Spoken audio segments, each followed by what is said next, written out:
जय हिंद, जय भारत। मैं हूं रीना सुथार और सैनिक न्यूज विथ रीना में आप सभी केंद्रीय कर्मचारियों, पेंशनर्स और फैमिली पेंशनर्स का हार्दिक स्वागत है।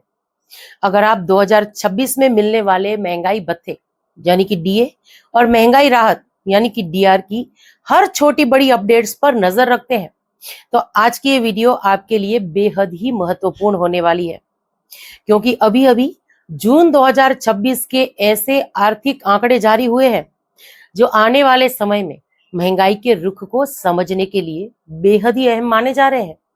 इन आंकड़ों को देखकर कई लोगों के मन में ये सवाल आने लगा है कि क्या इसका असर जो है AICPI-IW के आगामी आंकड़ों पर भी देखने के लिए मिल सकता है, और अगर ऐसा होता है तो क्या डीए और डीआर की अगली तस्वीर में भी कोई बड़ा बदलाव देखने के लिए मिल सकता है। आखिर सरकार ने जून 2026 में कौन से नए आंकड़े जारी किए हैं और ये आंकड़े क्या संकेत दे रहे हैं, और केंद्रीय कर्मचारी, पेंशनर्स तथा फैमिली पेंशनर्स को इनसे क्या समझना चाहिए।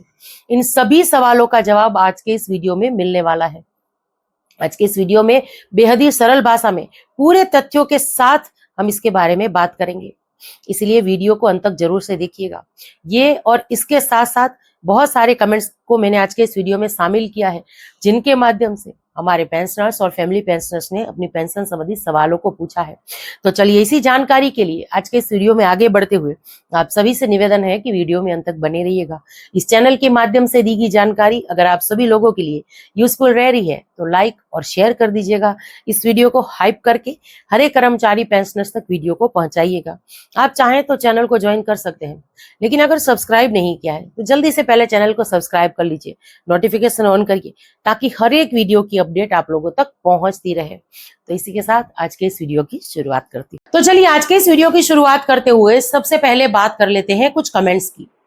देखिए, एक लिख रहे हैं कि हिंदी में फैमिली पेंशनर्स के लिए भी वीडियो बनाइए। तो मैम, हमारे सभी वीडियोस हिंदी में ही होते हैं। मैं पूरी कोशिश करती हूँ कि बेहद ही सरल भाषा में वीडियो में जानकारी शेयर करूं, ताकि ये जानकारी हमारे सभी सर्विस पेंशनर्स भाइयों के साथ साथ जो हमारी फैमिली पेंशनर्स बहनें हैं इनके लिए भी जो है समझने में बेहद ही आसान रहे। फिर भी आपके अगर कोई सवाल है तो आप उसको कमेंट्स के माध्यम से जरूर से पूछ सकते हैं। चलिए अगला कमेंट है। एक लिख रहे हैं कि मैम नमस्ते, मैं सेंट्रल गवर्नमेंट से फैमिली पेंशनर्स हूँ। मेरे हस्बैंड का पे लेवल 9 है। मेरी बेसिक अमाउंट पेंशन की 42,550 है। क्या ये सही रही है? 8 पे कमीशन में मेरी पेंशन कितनी होगी? और मैम, मैं फैमिली पेंशनर्स के लिए भी वीडियो बनाइए। तो सबसे पहले मैम, आप एक फैमिली पेंशनर से सेंट्रल गवर्नमेंट से हैं, आपका इस चैनल में मेरे वीडियो में स्वागत है। और मुझे बेहद ही खुशी होती है जब हमारी डिफेंस की फैमिली पेंशनों से साथ साथ केंद्र सरकार के या राज्य सरकार के अन्य विभाग मंत्रालयों की फैमिली पेंशनर्स भी इस चैनल के साथ जुड़ती हैं। जो आपने यहाँ पर सवाल पूछा है कि 8वें वेतन आयोग में आपकी बेसिक कितनी बढ़ेगी, तो मैम जो भी फिटमेंट फैक्टर होगा उसके हिसाब से आपकी जो बेसिक है उसमें फर्क पड़ेगा।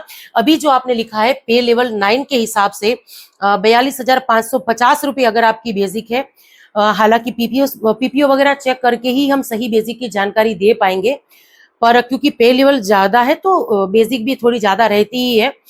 तो जितनी भी अभी आपकी बेसिक है उसी हिसाब से उसी से मल्टीप्लाई होगा, फिटमेंट फैक्टर मल्टीप्लाई होगा और आपकी नई बेसिक जो है बनेगी। 42,000 के हिसाब से अनुमान भी लगाकर चले तो 90,000 के आसपास जो है आपकी बेसिक पे रह सकती है। चलिए अगला कमेंट है। एक लिख रहे हैं कि मैडम, ये तो रैंक के बेस पर है, पर पे मैट्रिक्स के बेसिक पर भी जो है आप एक प्रेजेंटेशन जरूर से बनाइए। उसमें लेवल के हिसाब से 8 CPC आ सकता है। यानी शायद ये हमारे कोई सेंट्रल गवर्नमेंट के पेंशनर्स हैं, वो ये कह रहे हैं कि पे लेवल 1 से लेकर पे लेवल 9 या 10 तक जो है आप एक वीडियो बनाइए जिसमें इन सभी की 8वें वेतन आयोग में बेसिक पे कितनी रह सकती है उसके बारे में बात करिए। तो जरूर से 1-2 दिन में मैं इसको लेकर वीडियो लेकर आऊंगी इस विषय पर भी। और जैसे कि हमारी फैमिली पेंशनर्स ने भी कहा है, बहुत सारे रिक्वेस्ट आई है कि उनके लिए भी एक वीडियो चाहिए, तो मैं हमारी फैमिली पेंशनर्स के जो बेसिक है उसका कैलकुलेशन लेकर भी जो है वीडियो लेकर आऊंगी। 2-3 दिन में आपको ऐसे वीडियोस जरूर से देखने के लिए मिलेंगे। चलिए अगला कमेंट है। एक लिख रहे हैं इन्होंने अपने पापा का रिकॉर्ड वगैरह लिखा है। आगे लिख रहे हैं कि 1968 से लेकर 1999 में रिटायर हुए थे और 2004 में मम्मी को पेंशन मिल रही है। अभी 14,400 मिल रही है। 2008 में कुछ एरियर मिला था, उसके बाद कुछ भी नहीं मिला है। प्लीज एरियर मिला या नहीं कैसे जानकारी दें। जैसे कि मैं हमेशा कहती हूँ कि अगर आपको लगता है कि कोई एरियर वगैरह नहीं मिला है या कोई सर्कुलर का फायदा नहीं हुआ तो आप सीपी ग्राम के थ्रू उसकी कंप्लेन दर्ज करा सकते हैं। पर आप अभी अगर बेसिक सही चल रही है तो जब जब पेंशन में रिवीजन हुआ होगा जरूर से मिला होगा, तो आप एक बार बैंक स्टेटमेंट वगैरह चेक करके देख सकते हैं। बाकी किसी पुराने से पुराने एरियर के लिए सीपी ग्राम के माध्यम से जरूर से मदद होती है। आप सीपी ग्राम में कंप्लेंट दर्ज करा दीजिए। चलिए अगला कमेंट है। एक लिख रहे हैं कि मैम मेरी माताजी 2013 में रिटायर होकर आई है सीआरपीएफ से। उनका सर्विस 33 साल से ऊपर है, पेंशन है। इनकी मृत्यु जो है 2019 में हो गई थी। अभी फैमिली पेंशन मेरी दीदी को मिलता है जो कि विडो है और बेसिक है 11,970 रुपए, लेवल 6 रैंक कांस्टेबल। क्या मैडम ये बेसिक जो है ये सही है या गलत है? प्लीज आप रिप्लाई जरूर से दीजिएगा। आपसे कांटेक्ट कैसे करें? धन्यवाद। सर पीपीओस वगैरह चेक किए बिना हम सही बेसिक की जानकारी नहीं दे पाएंगे, क्योंकि अगर हम बात करें आर्मी, एयरफोर्स, नेवी की तो उनसे जुड़े हुए तो सर्क्यूलर्स हैं हमारे पास। OROP 3 की टेबल्स वगैरह है, OROP 2 की है, OROP 1 की है, तो उसको चेक करके हम आसानी से बता सकते हैं। लेकिन अगर मामला बीएसएफ का है, सीआरपीएफ का है, तो उनसे जुड़े हुए कोई सर्क्यूलर या कोई टेबल्स वगैरह नहीं है जिससे हम ये कह पाए कि कितनी बेसिक होनी चाहिए या अभी जो आ रही है वो सही है नहीं। आप मेरे मेरे चैनल पर आपको मेरे नंबर मिल जाएंगे। आप मुझे कॉल करके जो है या व्हाट्सएप के माध्यम से ये सारी जानकारी ले सकते हैं। व्हाट्सएप में जो दीदी का पेंशन आ रहा है उसका जो पीपीओ है उसको शेयर करिए, ताकि मैं बेसिक पेंशन कितनी बननी चाहिए या कितनी आ रही है उसका कैलकुलेशन वगैरह करके दे दूंगी। तो चलिए ये कुछ कमेंट्स थे। अब वीडियो में आगे बढ़ते हुए बात करते हैं महंगाई भत्तों की। देखिए कुछ दिनों पहले अगर आपने याद होगा तो एक वीडियो के माध्यम से मैंने शेयर किया था कि 13 जुलाई के आसपास जो है कुछ ऐसे आंकड़े शेयर हो सकते हैं जिससे जून 2026 के एआईसीपीआई के आंकड़ों यानी महंगाई भत्तों की गणना के लिए जो सबसे महत्वपूर्ण है उन आंकड़ों के लिए हमें काफी एडवांस जानकारी मिल सकती है। तो अभी पीआईबी की एक रिपोर्ट शेयर हुई है और इससे हमें क्या जानकारी मिल रही है। देखिए जून में थोक महंगाई 9.87% पर पहुंची है और ये पूरे 44 महीने का सबसे ऊंचा स्तर है। क्या अब महंगाई और बढ़ेगी और क्या इस बढ़ती हुई महंगाई का हमें डीएडीआर के आंकड़ों में अंतर देखने के लिए मिलेगा 1 जुलाई 2026 से? क्या हमारे महंगाई भत्तों में 4% की बढ़ोतरी संभव है? मैं कहूंगी कि बिल्कुल संभव है। उसके लिए देखिए 44 महीने की सबसे बड़ी बढ़ोतरी है ये। जून 2026 में थोक महंगाई यानी WPI 9.87% रही है। ये पिछले 44 महीनों का सबसे ऊंचा स्तर है। और इसके साथ देखिए मई के मुकाबले जून में महंगाई और बढ़ी है। इससे आने वाले समय में कई वस्तुएं महंगी हो सकती है, लेकिन कर्मचारियों और पेंशनर्स के लिए ये अच्छी खबर है क्योंकि ये आंकड़े दिख रहे हैं। तो महंगाई जो डीएडीआर बढ़ेगा 1 जुलाई 2026 से उसमें 4% की बढ़ोतरी संभव है, क्योंकि अभी तक मई महीने तक के AICPI-IW के आंकड़े जारी हो चुके हैं। मई महीने में 0.9% की बढ़ोतरी हुई थी, 0.09% की बढ़ोतरी हुई थी। अब जून में क्योंकि थोक महंगाई में काफी बढ़ोतरी हुई है तो इसका असर हो सकता है कि हमें जून के AICPI-IW के आंकड़ों में देखने के लिए मिले। अब सबसे पहले यह समझ लीजिए कि थोक महंगाई यानी WPI क्या होती है। WPI का मतलब है होलसेल प्राइस इंडेक्स और ये बताता है कि थोक बाजार में सामान की कीमतें कितनी बढ़ी या घटी हैं। अगर WPI लगातार बढ़ता है तो बाद में खुदरा बाजार में भी कीमतें बढ़ सकती है। यानी अगर होलसेल में प्राइसें बढ़ रही हैं तो उसका असर जो है आम दुकानदार से आप चीजें खरीदने जाएंगे वहां पर भी आपको दिखेगा। अब देखिए थोक बाजार यानी अगर हम बात करें खुदरा बाजार, थोक बाजार यानी जहां होलसेल प्राइस में सब चीजें बिक रही हैं। अब खुदरा बाजार यानी आप शॉपिंग मॉल में खरीद रहे हैं, आप किराना की दुकान से सामान खरीद रहे हैं, उन सभी जगह और आपकी रसोई तक पहुंचते पहुंचते ये महंगाई जो है आसमान छू रही है। अब देखिए महंगाई क्यों बढ़ी, इसके मुख्य कारण क्या है। अब चिंताजनक और चौंकाने वाली बात यह है, चिंताजनक मैं इसलिए कह रही हूँ क्योंकि ये महंगाई दर जो बढ़ी है अभी, उसमें खाने पीने की चीजें, इसके दाम जो है वो शामिल है।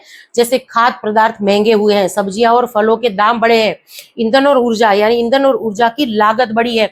इसके साथ साथ देखिए औद्योगिक उत्पाद, कई औद्योगिक उत्पादों की कीमतें भी बढ़ी हैं। ये वो चीजें हैं जो केंद्रीय कर्मचारी, पेंशनर्स के साथ साथ आम नागरिकों को भी चिंता में डाल सकती है। क्योंकि अब जब आप बाजार में जा रहे हैं या जाएंगे, हर चीजों के तकरीबन हमें डबल दाम देने के लिए हो रहे हैं। आपकी जेब पर इसका कितना असर पड़ रहा है? देखिए, राशन महंगा हो सकता है, जो हो ही रहा है। परिवहन खर्च बढ़ सकता है। इसके साथ साथ सब्जियां और फल और महंगे हो सकते हैं। रोजमर्रा की चीजों की कीमतें बढ़ सकती हैं और ये महंगाई आने वाले दिनों में और बढ़ेगी। जिस तरीके से ईरान अमेरिका के बीच युद्ध के हालात लगातार बने हुए हैं, ये युद्ध खत्म होने का नाम ही नहीं ले रहा है। पेट्रोल डीजल के दाम बढ़ेंगे। एथेनॉल को लेकर देश में क्या चल रहा है ये आप सब जानते हैं।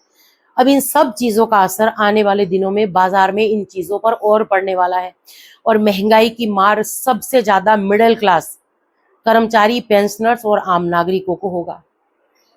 कर्मचारियों और पेंशनर्स के लिए इसका मतलब क्या है? क्या वेतन और पेंशन पर इसका क्या असर पड़ेगा? तो जहां कहीं चिंता का विषय है, वहीं पर केंद्र कर्मचारियों और पेंशनर्स को इसका क्या फर्क पड़ने वाला है, ये देख लेते हैं। बढ़ती महंगाई पर सरकार और 8वें वेतन आयोग की नजर रहेगी। हालांकि WPI से DADR सीधे तय नहीं होता, लेकिन ये अर्थव्यवस्था की स्थिति का महत्वपूर्ण संकेत देता है। इसके साथ देखिए, महंगाई भत्ता यानी DADR तय करने में महंगाई के आंकड़े महत्वपूर्ण होते हैं। तो कुछ इस तरीके से अभी जून महीनों के आंकड़े पर नजर रहेगी, जिससे 1 जुलाई 2026 से बढ़ने वाले महंगाई भत्तों पर क्या असर पड़ेगा। अब सरकार क्या कर सकती है? महंगाई रोकने के कदम क्या हो सकते हैं? आवश्यक वस्तुओं की आपूर्ति बढ़ाना, कीमतों की निगरानी रखना, इसके साथ साथ जमाखोरी पर कार्रवाई और जरूरत पड़ने पर आयात बढ़ाना। तो कुछ इस तरीके के कदम जो है सरकार बढ़ा सकती है। आगे क्या हो सकता है? आने वाले महीनों पर इसकी नजर रहेगी।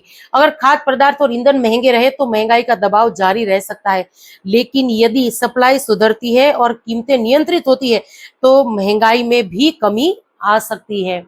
अब ये सरकार पर है। अब देखिए, जून 2026 WPI हाइलाइट्स क्या कहती है? थोक महंगाई कितनी हुई है? 9.87%। मुख्य कारण इसका क्या है? खाद्य पदार्थ महंगे हुए हैं, ईंधन महंगा हुआ है, औद्योगिक उत्पाद महंगे हुए हैं।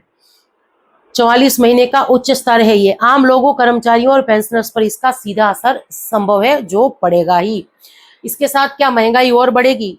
तो जैसे कि मैंने कहा कि आने वाले दिनों में यानी ईरान अमेरिका के इस युद्ध की स्थिति को देखते हुए भी, और कहीं ना कहीं अगर मैं ये कहूँ तो गलत नहीं होगा कि हमारे देश की जो जनता भी है, जो आम नागरिक भी है, वो भी कहीं ना कहीं अपनी जवाबदारी नहीं समझ रहे हैं। मैं हमेशा इस चैनल के माध्यम से ये कहती भी रहती हूँ, रिक्वेस्ट भी करती हूँ कि हमें ऐसी चीजें, ऐसी वस्तुओं की खरीद पर रोक लगानी चाहिए जो हमें बाहर से खरीदनी पड़ रही है, या जिसको जो आयात हम करते हैं, जिसको खरीदने के लिए हमें अपने रुपयों को डॉलर में कन्वर्ट कराना पड़ता है। ऐसी चीजों को खरीदने से हमें बचना चाहिए। हमारे माननीय प्रधानमंत्री मोदी जी भी इस बात के लिए अपील कर चुके हैं कि देसी वस्तु, जो हमारी स्वदेशी जो चीजें हैं, उसको, उसकी खरीद को के पे जोर रखिए, उत्पादों को बढ़ाइए और इसके साथ साथ जितना हो सके हमें पेट्रोल और डीजल, इसकी बचत करनी चाहिए और इससे जुड़े हुए कदम हमें उठाने जरूर चाहिए। अब आप इस बारे में क्या सोचते हैं? क्या हमारे एक भारतीय नागरिक होने के नाते हमारा कोई भी फर्ज नहीं है? आप इस बारे में क्या सोचते हैं? कमेंट्स के माध्यम से अपनी राय जरूर से शेयर करिएगा। इसी के साथ आज के इस वीडियो से विदा लेती हूँ। जय हिंद।